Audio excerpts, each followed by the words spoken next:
Hi all, today we are going to discuss about air cargo terminal. The cargo terminal is a key part of the functionality of an airport. Holding all cargoes in an airport receives until it picks it up by the courier or the right recipient is a major objective of the air cargo terminal. Here we are going to discuss about importance of air cargo. During the period of recession, cargo revenues and cargo traffics are found contract disproportionately in comparison with passenger revenues and traffic.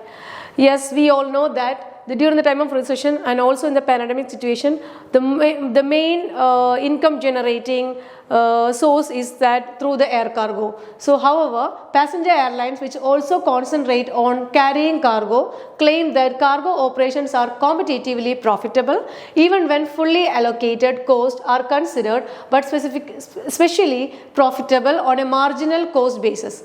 Since 1970, cargo operations and traffic have been influenced by a number of factors. So we can see what are the main factors which is influencing air cargo. The main factors which is influencing the air cargo movement, that is, first one is containerization.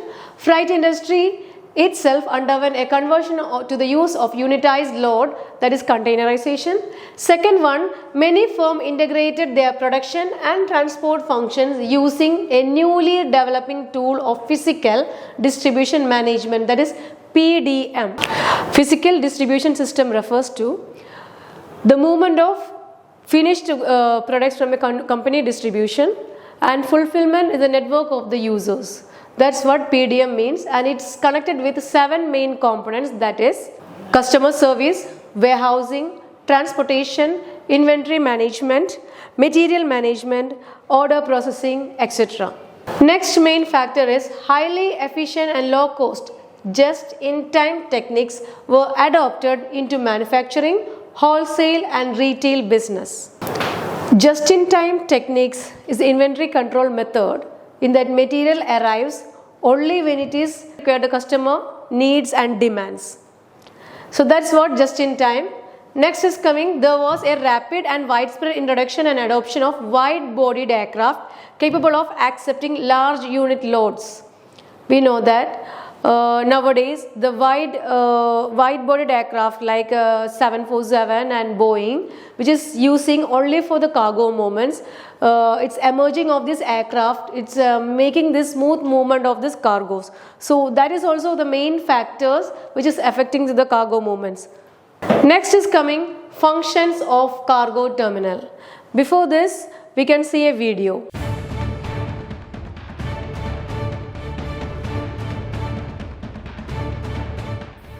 Hong Kong's air cargo hub takes a flying step forward.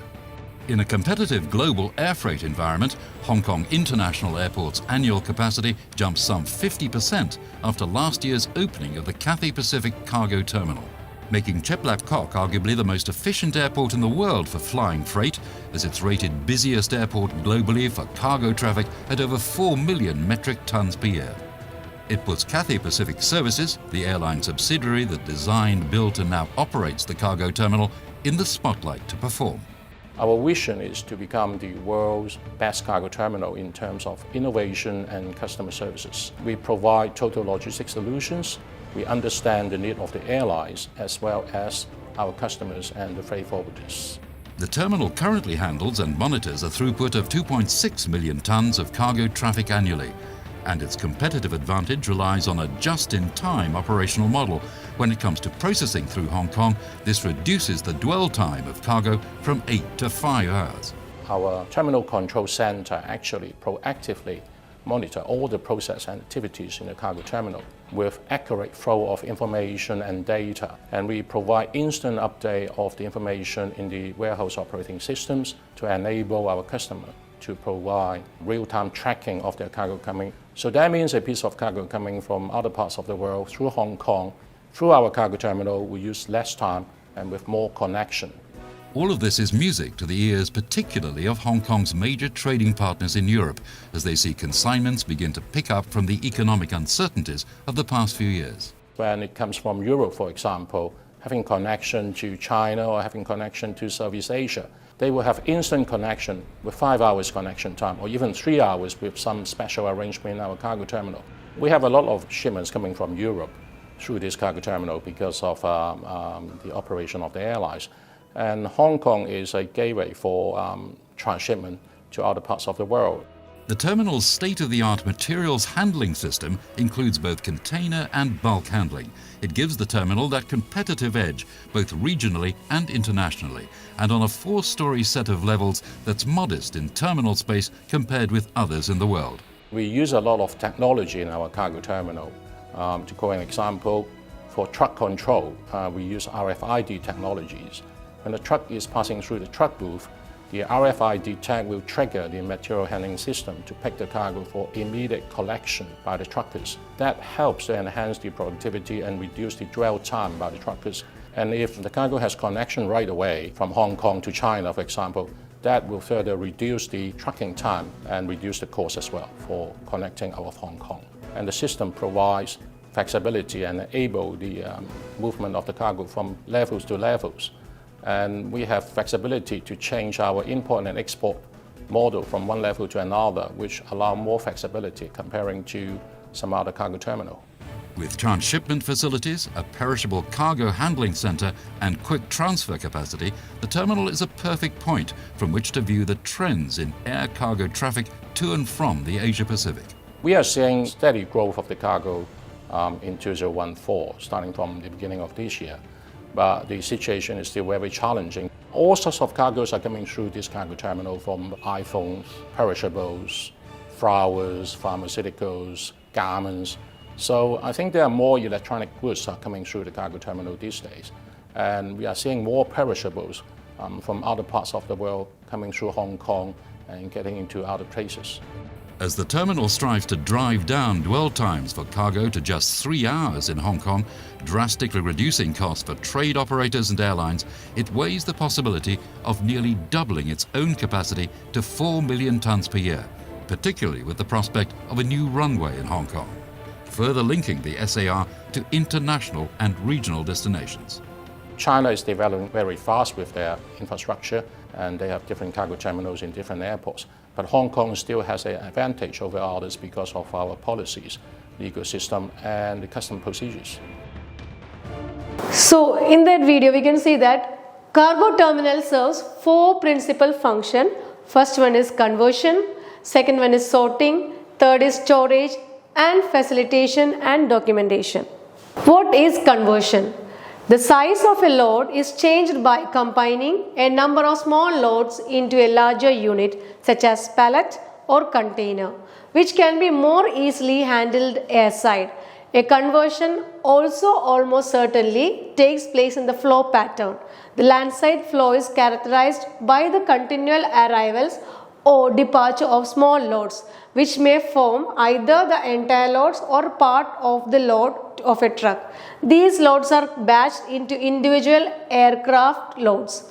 So this is what we are calling conversion. We are consolidating small unit of cargo into a single container load. That is containerization. That's what we are calling conversion. Small load into a larger unit or pallets or containers. Next process is sorting. So as the term itself, we know that different sorting methods that we are following inside the cargo terminal.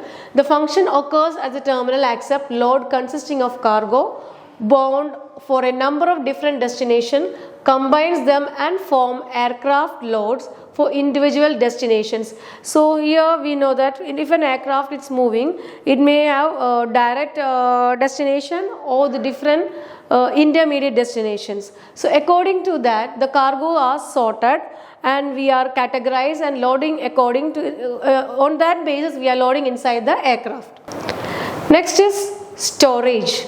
It is necessary to permit load assembly by conversion and sorting, since flow rates and patterns on the land side and air side are quite dissimilar based on the category of the air cargo, the different storage capacity and the different storage pattern that we are following inside the cargo terminal.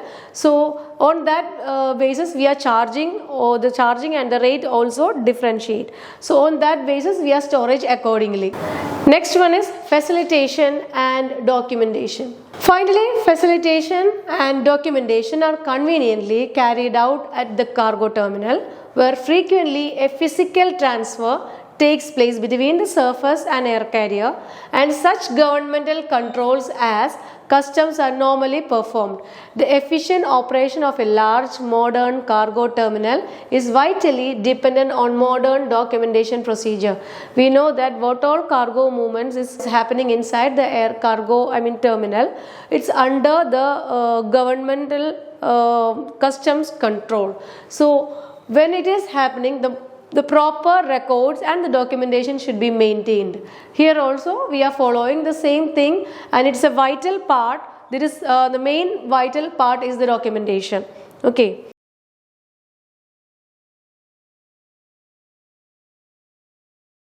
So next we can move to cargo acceptance general. So what is cargo acceptance? In generally, we are following what all cargo movements are happening. We are following certain IATA rules and regulations.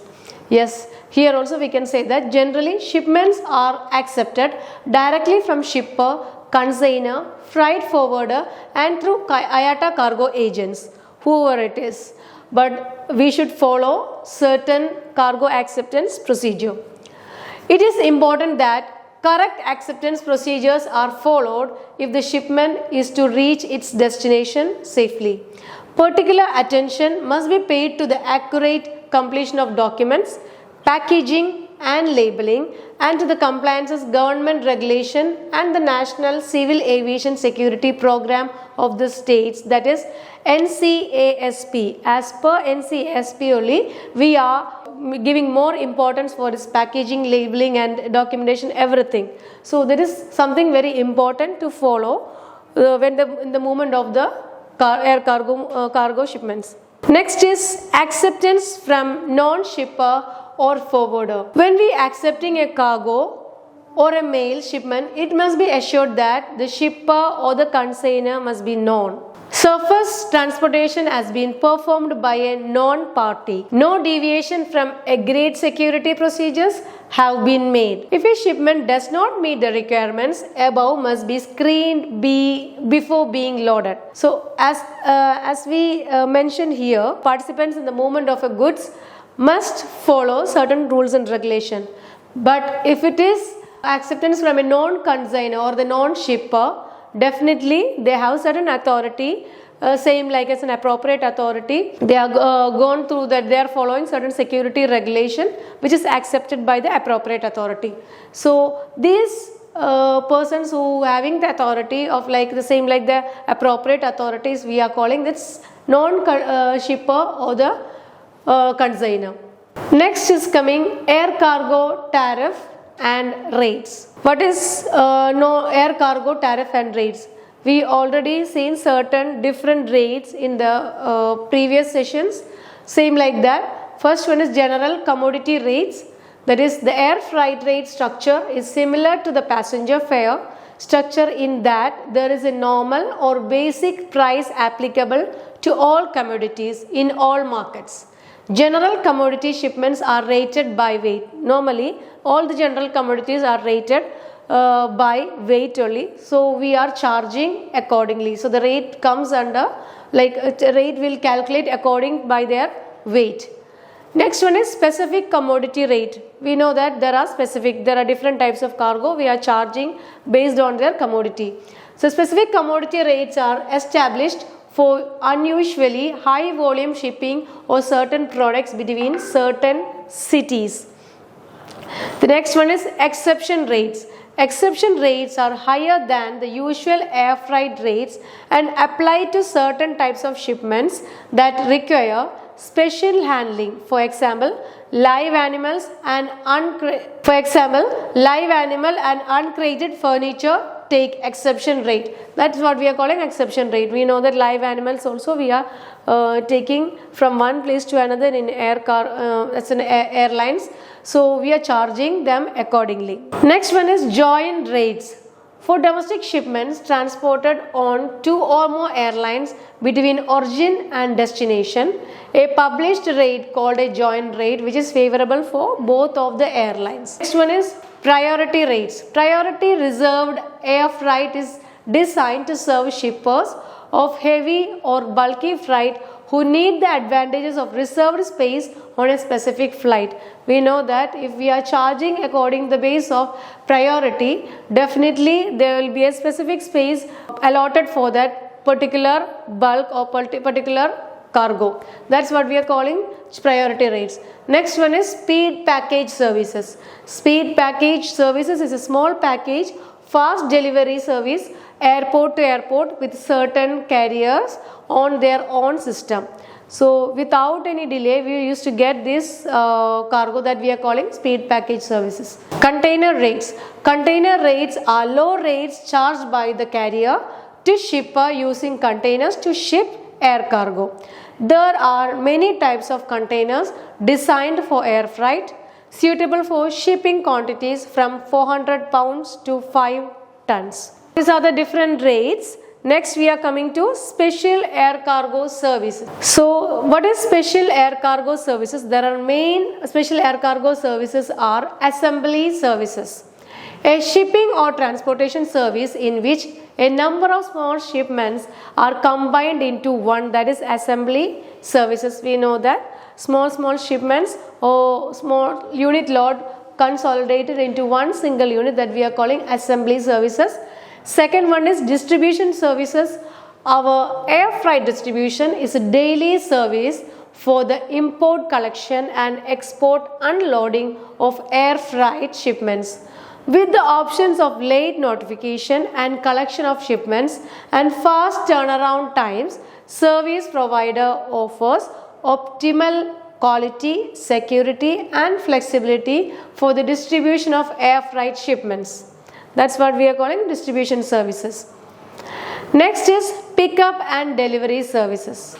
As the term itself, we know that air cargo shipping can be free doorstep pickup and tracked 24/7 until from origin to destination. We deliver on our promises so that you can deliver on yours. The last one is other specialized services. Cargo Shipping International offers all the above mentioned specialized services and more. So these are the main 4 special air cargo services. Next we can move to factors affecting air cargo rates. So we just go through the different commodity rates and all. So what are the factors which is affecting this rate? That's what we can see here. First one is cost of the services. Second one is volume of traffic. Third one is directionality. Next we can move to the another important topic, that is airway bill. Airway bill is an important document that we are using for the transportation of an air cargo, and it is also a non-negotiable document. So airway bill, AWB, is a document made out by or on behalf of the shipper that evidences the contract between the shipper and carrier for carriage of goods over routes of the carrier. An airway bill is by far the most essential transport document and was established at the Warsaw Convention. We know that there are different conventions are there, but in Warsaw Convention it is established in 1929. It is in a form of contract among 3 parties to provide transportation of the cargo. So which are the 3 parties we can see? First one is consignor, second one is carrier, and third one is consignee. Party delivering goods or the carrier, usually the seller. The party who is delivering the goods that we are calling consignor. Carrier, of course the airline. Party accepting legal responsibility to provide transportation, often the transportation company that we are calling carrier. The last person is consignee, party entitled to receive the cargo is called, or the receiving party or the person who is on the other side to receive the cargo we are calling consignee. So next we can move to function of airway bill. We just saw what is airway bill, and next is the function of airway bill. Airway bill is acting like a contract of carriage, receipt of goods for shipment, freight bill, certificate of insurance, customs declaration, delivery receipt, insurance certificate if insurance coverage has been obtained through the mediation of the carrier. It covers the carriage between airport of departure and airport of destination. It is non-negotiable as opposed to the sea freight bill of lading, which can be negotiable. So these are the main function of airway bill. Next we can see the different forms of airway bill. First one is master airway bill. What is master airway bill? Master airway bill actually which is issued for the transportation of a different shipment or the consignments together. That's what we are issuing. Then that moment that we are issuing master airway bill. So master airway bill is a transport document issued by an air carrier to the mentioned freight forwarder. An airway bill issued by an airline, not a freight forwarder. Master airway bill refers to the airway bill governing all house airway bill on a consolidated air shipment. So it is issuing on the basis of a consolidated air shipment. Okay, the master airway bill is issued by the carrier and typically will show the shipper into two possible ways. First one is freight forwarder. In this case, the exporting forwarder is shown as the shipper and the forwarder's destination counterpart is shown as the consignee. This is the shipping or transport agreement between the forwarder and the air carrier. Next one is seller or exporter. A master airway bill can also be consigned from a seller or exporter, shipper to the consignee, importer or buyer on an airline master airway bill. This is what we are calling master airway bill. Next one, here we can see the image of an airway bill. Here it's written airway bill number,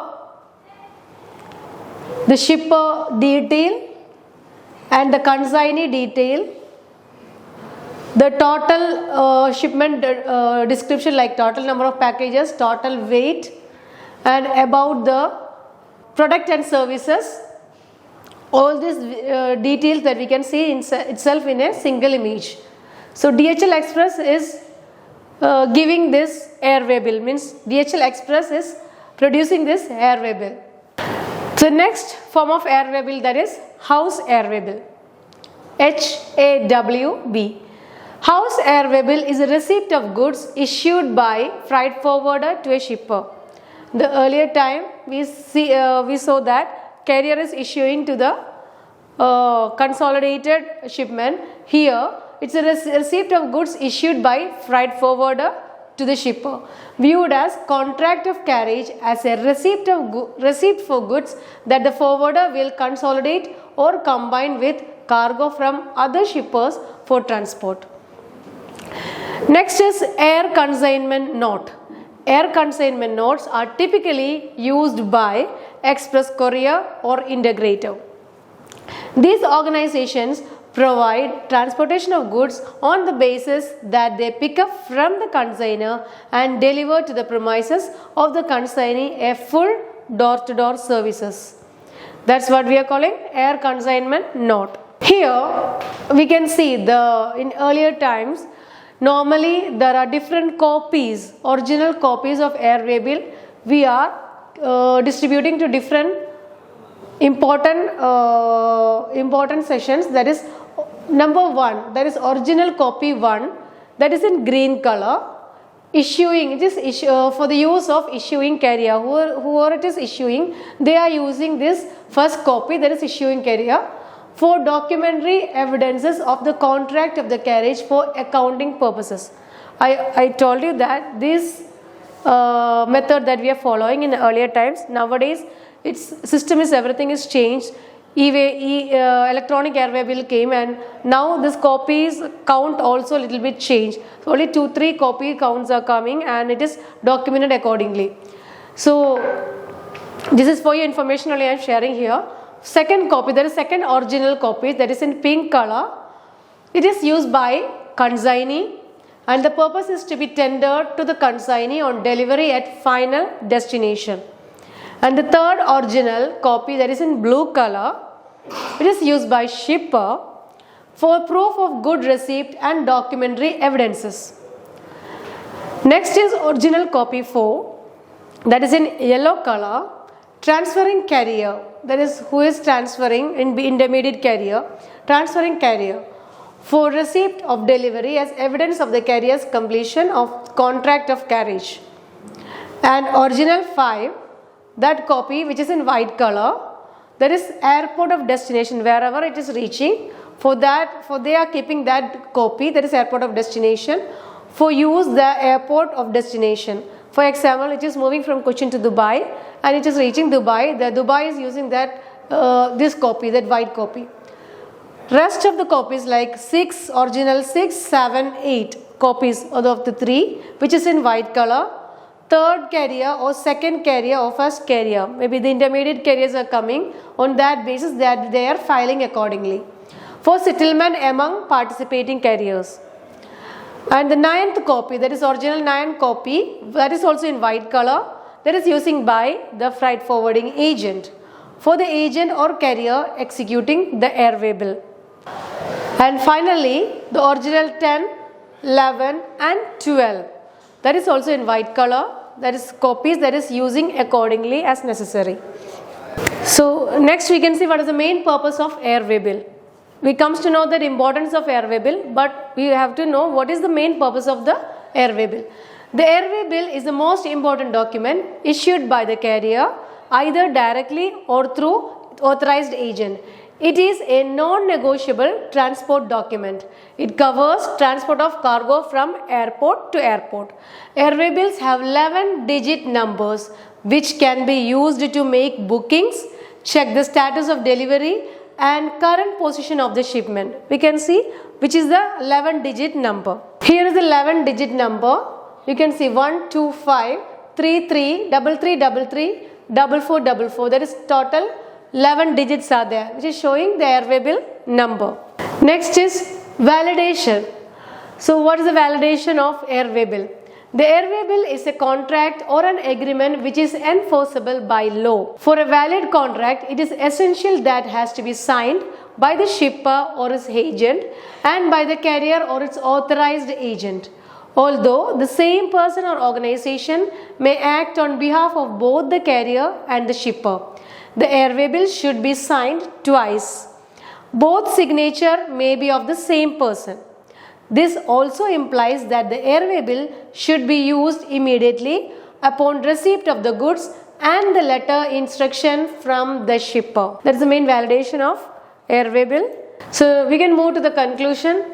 Air cargo is a strong component of air transport that tends to be concentrated at cargo hubs rather than being equally spread across the airport network. Although the overall air cargo industry is generally considered to have settled into a period of more stable growth, it still presents an image of rapid change and flex, and at individual airports, demand variation can be dramatic. There are different types of air cargo like containers, pallets and skids, etc. to pool the commodities for different purposes. The functions performed by the cargo terminal are very similar to those that take place in the passenger terminal, even though the aspects of the two areas are strikingly different. So, thank you.